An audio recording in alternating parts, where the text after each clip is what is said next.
Olá pessoal, tudo bem? Professor Diego de Filosofia aqui com vocês novamente, dando continuidade ao nosso conteúdo.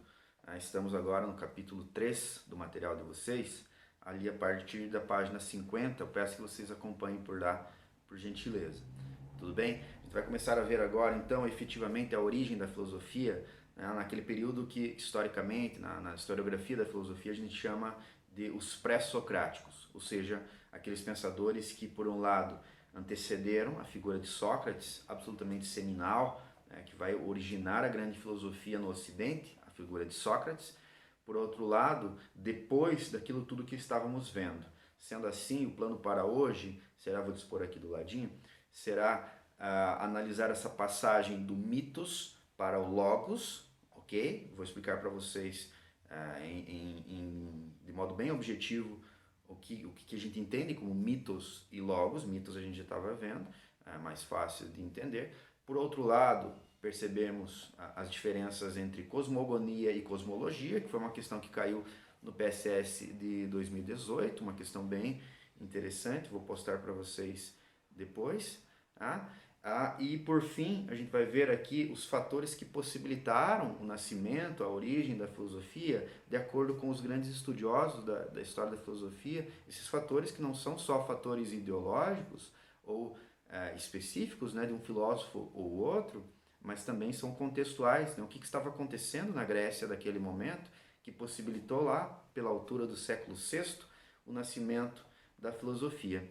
Sendo assim, entre uma coisa e outra, vou também salientar a importância de Hesíodo, que ao lado do Homero, que viveram aproximadamente na mesma época. Se Homero existiu, o período homérico compreende também o período do Hesíodo, ali como que ele, conforme o material de vocês e conforme estudiosos também, como que a importância de Hesíodo se encontra aqui no nascimento da filosofia. Tudo bem? Então esse é o plano para hoje.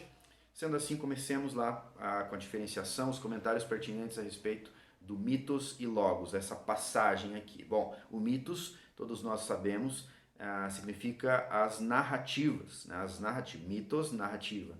As narrativas mitológicas a partir das quais os gregos entendiam que havia lá modelos morais, ideais a serem seguidos pelas pessoas dentro daquela perspectiva da paideia grega, que já foi comentada aqui várias vezes, ok? Esses são os mitos. A mitologia é um conjunto, então, dessas narrativas, que se por um lado eram formas de conhecimento, não eram formas de conhecimento lógicas. Por isso é a passagem do mitos para o logos.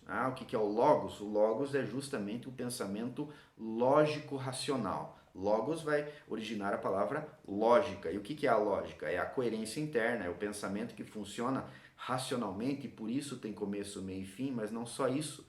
Tem uma noção que não pode ser contraditória em si mesma. O pensamento lógico não pode ser contraditório. A gente vai ver no próximo bimestre, especialmente, que a lógica aristotélica, Aristóteles foi discípulo de Platão, que foi discípulo de Sócrates, que veremos em breve. A lógica aristotélica está em vigência até hoje.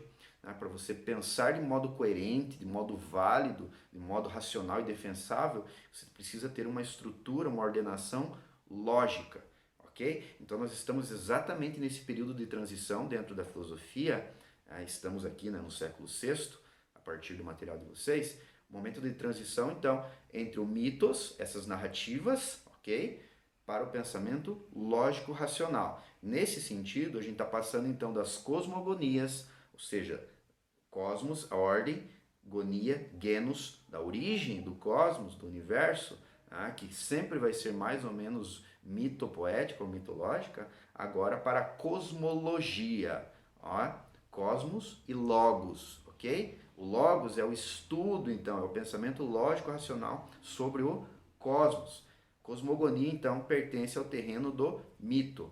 Cosmologia agora já é filosofia. Eu disse lá na primeira aula de vocês, primeira, segunda aulas, que a cosmologia também se associa ao pensamento científico. A ciência também é um estudo do cosmos, ok?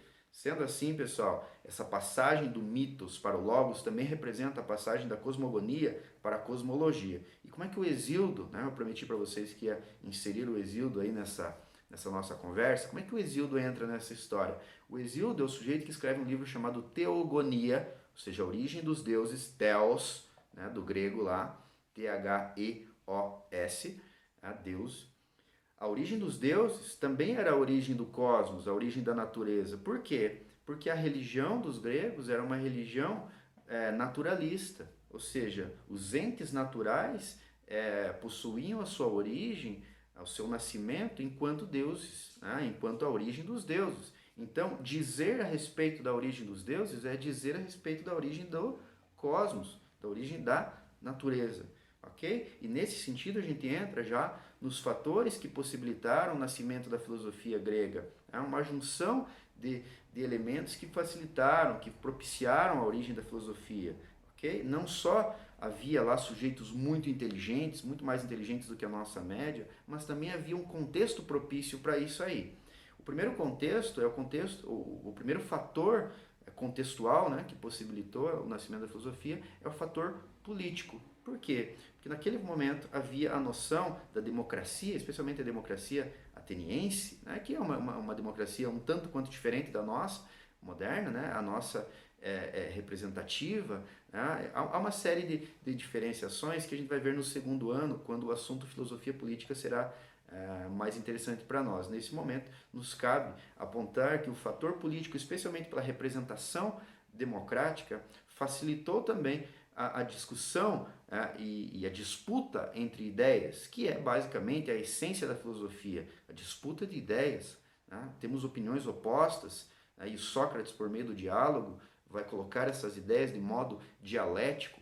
Né? O que é a dialética? Basicamente a disputa entre duas ideias, pelo menos duas ideias, buscando um bom termo, que é a essência da filosofia, o diálogo dialético. Tudo bem? Sendo assim, o primeiro fator, fator político. Depois, a noção de direito, isso aparece no material de vocês, a representação do sujeito na polis por meio das leis, isso tem a ver com o primeiro tópico, o tópico da política também. Por outro lado, a religiosidade, a religião pública dos gregos também possibilitou, uma vez que há esse municiamento, essa concepção de uma religião naturalista, que o Hesíodo vai muito bem explorar lá na Teogonia, essa religião pública, uma religião naturalista, possibilitará o ser humano, ali os gregos, olharem para a natureza, tentando compreendê-la, tentando buscar uma resposta a respeito das suas origens. Também o material de vocês elenca lá como fator economia sendo importante, né? Uma vez que o material de vocês não menciona também, mas a região grega ali composta de várias ilhas também possibilitava o traquejo, né? O aberto diálogo e as trocas com vários povos que também, por ser uma região portuária, né? Com outros povos também, então a troca de ideias, de visões de mundo, de concepções diferentes a respeito das coisas, também foi uma troca importante no plano econômico entre os gregos. Eu acrescento então para compreender então entre esses vários fatores, né, foram elencados 4 aqui que possibilitaram a ascensão da filosofia entre os gregos e até hoje somos caudatários, né, somos continuadores e agraciados por essa primeira por esse advento, né, da filosofia lá entre os gregos. Tudo bem? Sendo assim, pessoal, finalizo essa aula já pedindo para que vocês, para a aula que vem, né, estejam já suficientemente preparados, ou minimamente preparados, melhor dizendo, para que nós possamos abordar aqui 4 aspectos por meio dos quais os primeiros filósofos pré-socráticos atacaram os vários assuntos, tentaram compreender os vários assuntos. Quais são eles? A concepção de physis, ok? Arquê, logos e cosmos, ok? Esses 4 conceitos aqui que possibilitarão os filósofos pré-socráticos tentarem compreender as coisas, tentarem formular respostas a respeito das coisas. Já adianto para vocês, o primeiro filósofo se chama Tales de Mileto e ele vai dar uma resposta para esses 4 conceitos aqui que eu elenquei agora há pouco, aqui, relembrando, physis, arquê, logos e cosmos, e ele vai dar uma resposta muito interessante. ok? Ele errou, né? Ele errou, só que ele se colocou pela primeira vez na posição de dar uma resposta para esses 4 conceitos, uma resposta lógico-racional e não uma resposta mitológica. Tudo bem? Sendo assim, arremato essa aula desejando a vocês um ótimo restinho de semana aí. A gente se vê na sequência. Um abração. Tchau, tchau.